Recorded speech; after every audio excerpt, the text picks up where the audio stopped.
Okay, this was the topic which we started last time. As I told you, binomial distribution or any experiments which involves binomial distribution, you'll find that there are only two possible outcomes. Okay, it is also known as your Bernoulli trial. Okay, so we'll have either success or failure, and we took an example of a coin, if you remember. So if we consider head as a success, your tail will be a failure.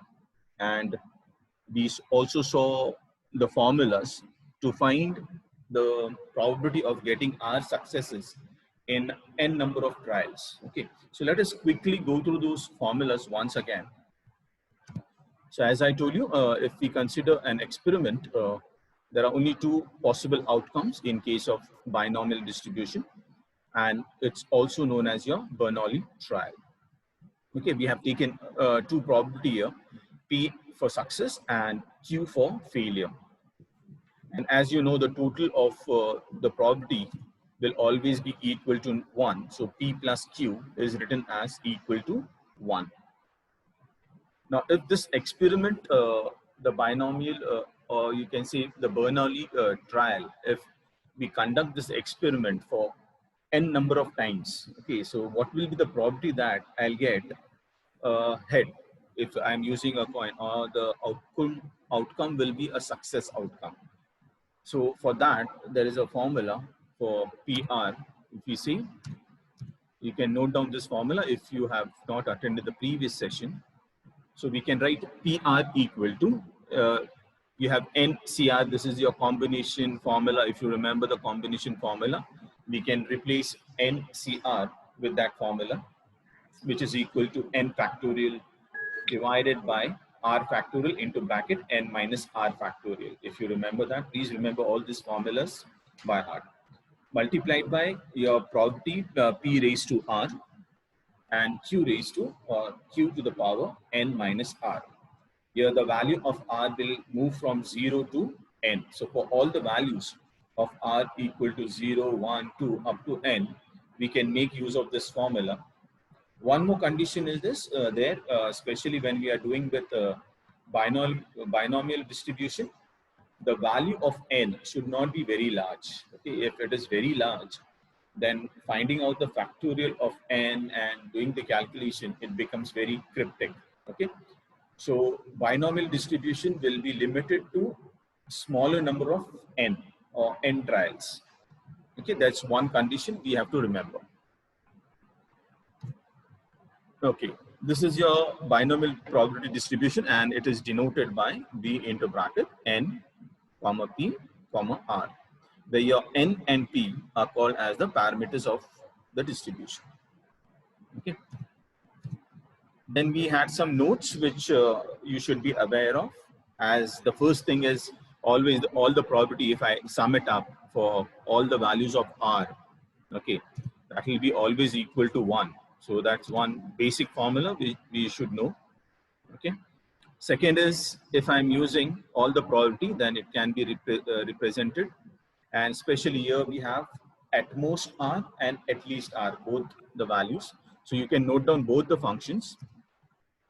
So you can see this probability that there will be success at most R times. Here it is given by P0 plus P1 up to PR. Okay, and you can just replace each probability with the formulas which we have, and you can use it. And if I'm using the at least keyword, then it is from R up to N. Okay, so your formula will now change to PR plus P into bracket R plus 1, then R plus 2, and so on up to Pn. Okay, so that even that formula. So these two keywords are very important, especially when you are writing the formulas. It immediately gives you an idea, okay, what the formula will look like. Okay, and as you know, all these probabilities, whether it is P0 or P1 or P3, all these are independent, and that's the reason we are using the addition formula, and that's why we have this plus signs here and not multiplication. Clear? Now there are formulas for the mean as well. So for mean, in case of binomial distribution, is given by n multiplied by p. Okay, so this one formula, even your expected value of distribution is similar to your mean. Okay, so it is same, plus the variance is given by sigma square equal to n into p into q. Okay, and as you know, the standard deviation will be always the square root of your variance, and that's why we write sigma equal to square root of n p q. Okay, so these are some formulas, and if we have n number of trials repeated, capital N times. So if I'm repeating this experiment multiple times, let us say n small n is 10, okay, and I am repeating this batches of 10 experiments for 100 times. So capital N will be 100, small n is 10.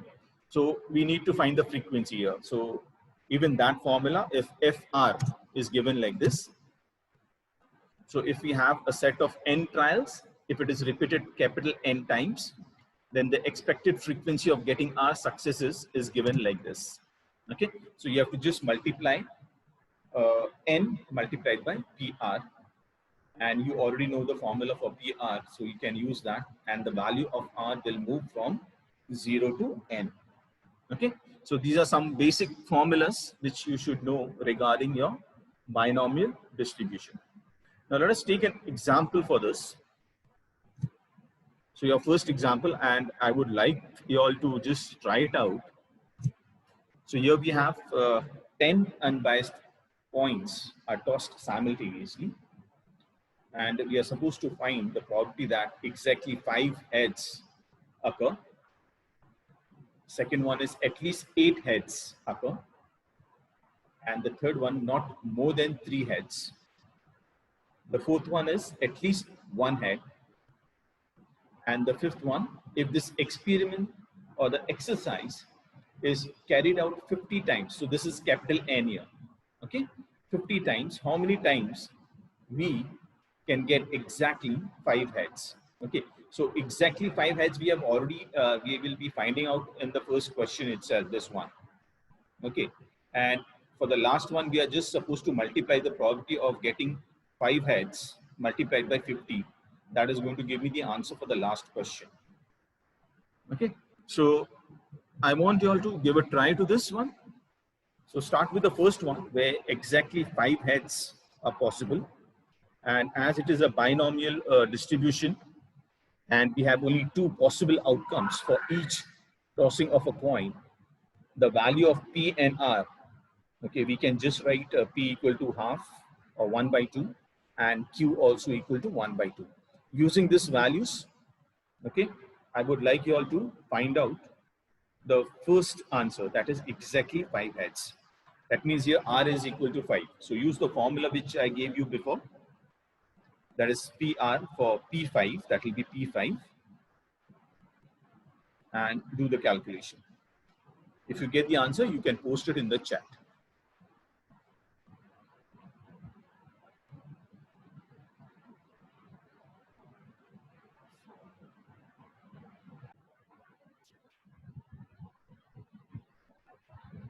Okay, in the solution, we'll find, as I told you, P will be half, that is 1 by 2, and Q will be 1 minus 1 by 2, that will give me 1 by 2 again. The number of experiments which will be performing is with using 10 coins, so the value of N will be 10, okay, and the formula which we'll be using will look like this. Okay, now it becomes easy for you to find out the value of P5. So if R is 5, that means getting 5 heads for the first one. Okay, R will be 5. So P5 can be written like this. Okay, it's simple, 1 by 1024 multiplied by your 10 factorial divided by R factorial into bracket N minus R factorial. That is the function. Okay, so we do some calculations. You can write it down and you'll find that you can do some, cancelling of some numbers. Especially 5 factorial can be easily cancelled out from the numerator and the denominator. And you get only 5 factorial remaining. So we have 10 multiplied by 9 multiplied by 8 into 7 into 6 divided by 1 into 2 multiplied by 3 into 4 and into 5. That gives me 0.246. So what is the probability of getting 5 heads? Is 0.246. That is 24% of the time I might end up with 5 heads, okay, in my experiment. Now, going to the second one, the second question says that probability of getting at least, the keyword here, at least, is important. At least 8 heads. That means I can get 8 minimum. Okay. I might get 9 or I might get 10. So there are 3 probabilities which you need to consider here. So we have to find out the value for P8, P9 and P10. And because they are exclusive, mutually exclusive events, so we are going to add them up, right? So in the second question, when there's a word like at least or at most, at least here, so at least means minimum 8. So we have to find out P8, P9 and P10. So in the second part, my probability will look like this. The formula can be written like this: P into bracket R greater than or equal to 8, okay, which will be equal to P8 plus P9 plus P10. And now you can use the formula for P8, find out the value for P8, then find out the value for P9 and P10, and you can replace this formula in the function here and add it up. So because they are mutually exclusive, you can write the formula like this. Okay, there's one change which I have done here in the formula. If you look at this, the first round bracket, we have 10C8. Now this 10C8 is also equal to, you can say 10C2, that is n minus 8. Okay, and that's the reason why I have replaced it here. Okay, if you do not want to replace this, you can do the calculation with this as well, that is 10C8. But then the calculation becomes more lengthy. Okay, so best way is to have a smaller value as your R, and that's the reason I have replaced NCR with NC n minus R, which is similar. Okay, so if you want to do an experiment and check, if you remember, we had done NCN and NC0. Both are same. Okay, so both are equal to 1. Clear? So you can change this. This will become more easy for calculation. Please do the calculation and you can share the answer if you get the answer. Okay, there's one more. Fine, Kushal again, 0.054 is the answer. Okay, great. 0.054, 7 by 128. 0.0554, 7 by 128. Okay. Any other answer? Are you rounding it this up to 2 decimal places? Yes, sir. 0.054. 54. Okay. Even Praveen got 0.054. Great.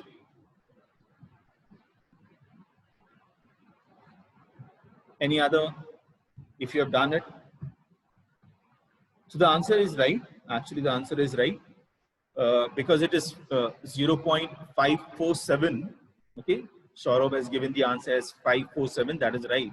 I can write it as 0.055. Okay. That can be the answer. And I hope everyone agrees to it. We round up. So when you see the answer for this one, I'll get the answer like this. This is my calculation, which I can do it. Okay. So for 10C2, we can write 10 multiplied by 9 and divided by 1 multiplied. Whereas for 10C1, we know the value will be n. So that is 10. And for the last one, where we have 10C10, or you can write, just change it to 0, 10C0. You will find that the answer is always 1. Okay, that we had taken that in the note, if you remember, while doing the combination from this sums, we had taken that. Okay, so this is again simple, no doubts about this. Now coming to the third one, where it says that what is the probability that not more than 3 heads will occur? Not more than 3 heads. That means I can maximum get 3 heads. Right? That means the probability can be written as P into bracket R less than equal to 3. Agree? So that can be written as P0 plus P1 plus P2 plus P3, right? So you can try this as well. Please give a try for the third one. Okay, this is the formula. I want you all to do it. It's not difficult.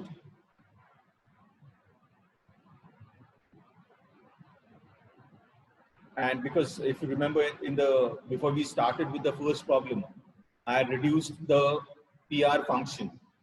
It was written as 1 upon 1024 multiplied by 10 CR. Okay. Now you are just supposed to replace the value of R and do the calculation.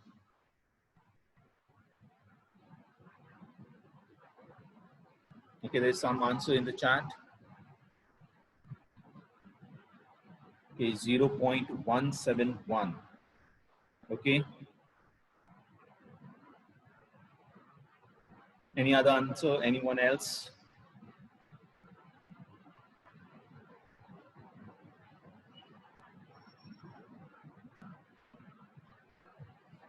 If you perform, if you round it up, you'll get the answer as 0.17, or you can write 172. If you want to go up to 3 decimal places, it will be 0.172. Okay, so that is the answer. So Kushal is right again. Your answer will look like this. Okay, so this is how we do the calculation. Here we have for 0.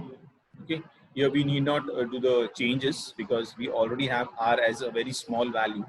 So it becomes easy for the calculation, and you can write it down like this. And you can reduce this further. You get 176 divided by 1024, which gives me a value of 0.17. Actually, the answer is 0.171875. Okay, and I have written up to 3 decimal places, so it is written as 0.172. Good. What is the next one? The fourth one. Probably that at least one head occurs. Okay. Now, in this case, if I say minimum one head, that means I can get one head, 2, 3, 4, 5, 6, 7, 8, 9. So that's lots of calculation involved. Okay. So what I can do is, while writing the formula, I'll make a small change in the formula. If you remember, the total probability is always equal to 1, right? So if the total probability is always equal to 1, that means P0 plus P1 plus P2 plus P3 up to P10 will be always equal to 1. So using this, you can say characteristics of probability, especially of your binomial distribution, what I can do is I can write P, that is probability R greater than equal to 1, which can be written as 1 minus probability of R less than 1. Agreed? So this becomes very easy for me to do the calculation. And R less than 1 means 0, right? It won't be R equal to 1. It will be R equal to 0. That means no head. Fine. So you can write 1 minus P0. Find out the value for P0, which is very easy. And 1 minus P0 will give me the answer.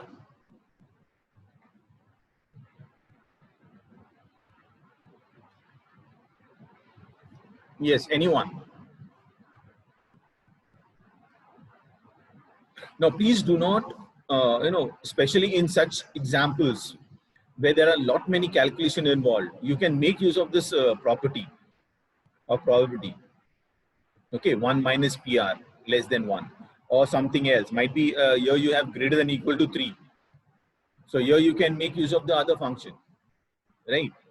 So where there are lots of calculation involved, try to find out a shortcut to do this problem or solve the problem.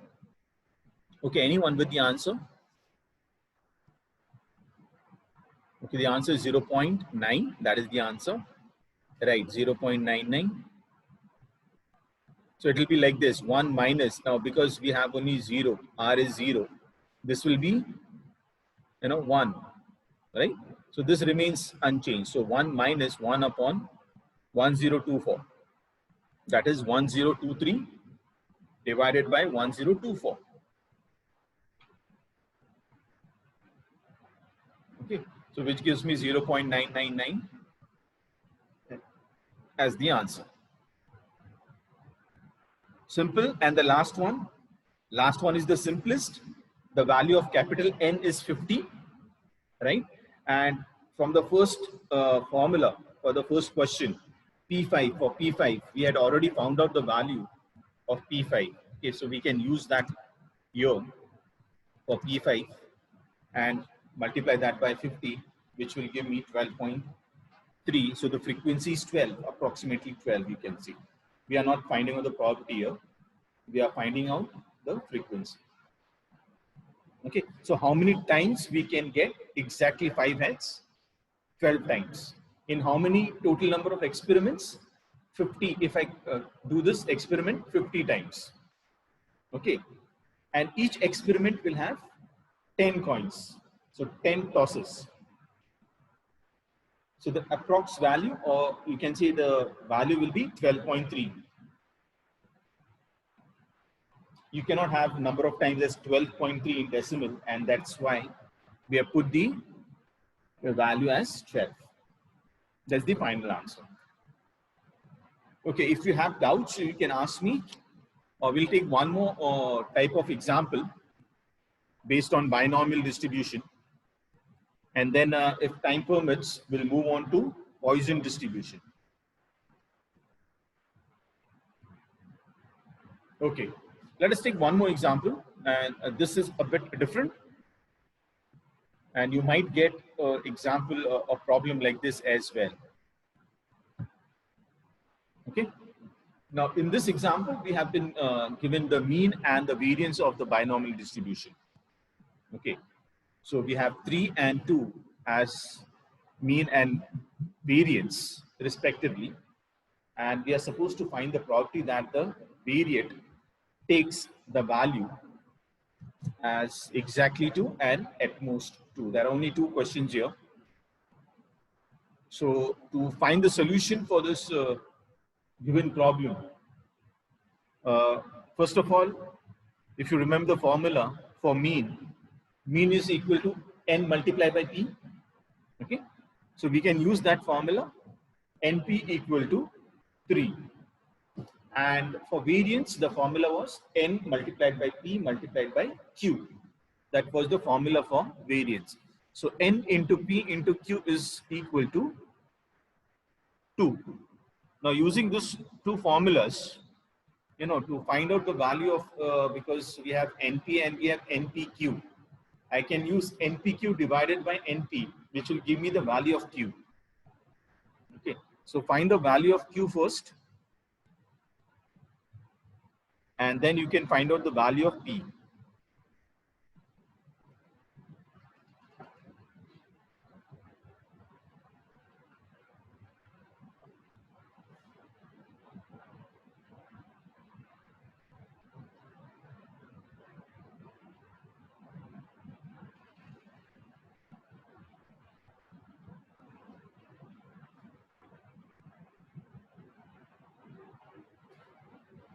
If you have some answers, you can post it in the chat, please.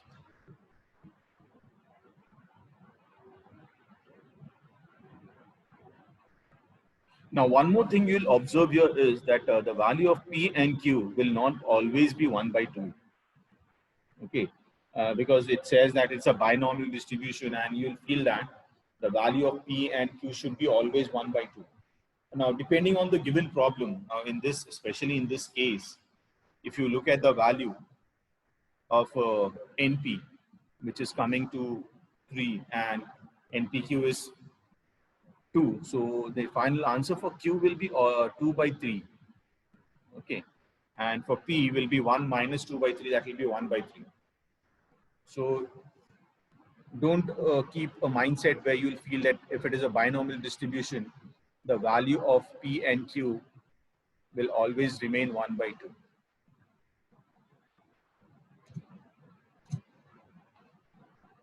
So these are the formulas using which we have to do the calculation. So here we have Q will be 2 by 3, and because of this, we can write P equal to 1 by 3.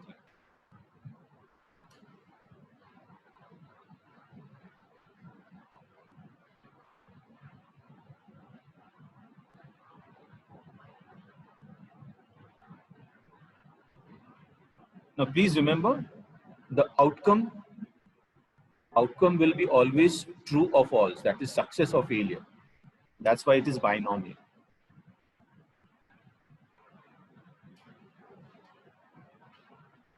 Now, once we get this value of P and Q, okay, we can easily find out for the variate exactly 2, that is P2. So finding out the value for P2 becomes easy now. You can use the formula. So the answer you can write here is, okay, the number of experiments for the value of n. Using this, we can find out n is equal to 9. Okay. So one more thing you need to find out, because np equals to 3, and we have already found out the value of p as 1 by 3. You can replace this here, and we get the value of n as 9. Now using the value of n, using the value of p and q, we can write the probability function for the first one, p n equal to 2. Okay, and do the calculation. So this is my formula, which I can use it. So we have, the formula can be written as 9 CR, n is 9, and p is 1 by 3. So 1 by 3 to the power r, and multiplied by 2 by 3 to the power 9 minus r. Okay, this will be my reduced formula. And for P2, we can write this like this. So we have 9 C2 into bracket 1 by 3 square multiplied by 2 by 3 to the power 7. 9 minus 2 will give me 7. Do the calculation for this. It will be simple. So we can easily, you can see this 9 and 9 gets cancelled here itself. Okay, 8. So 2 ones are 2 fours. So this is 4 multiplied by 2 by 3 to the power 7.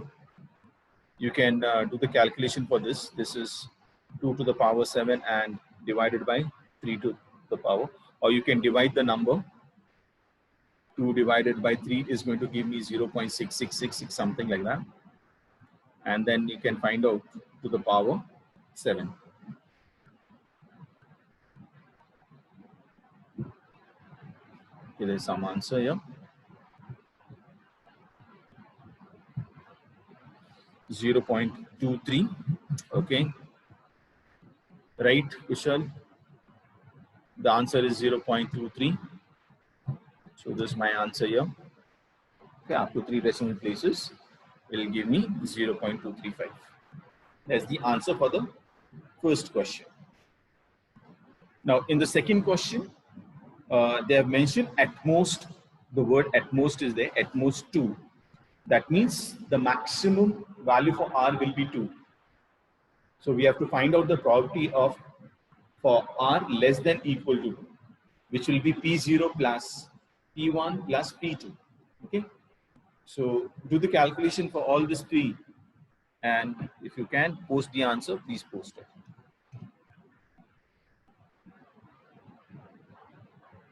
The formulas are already given. Please make use of them.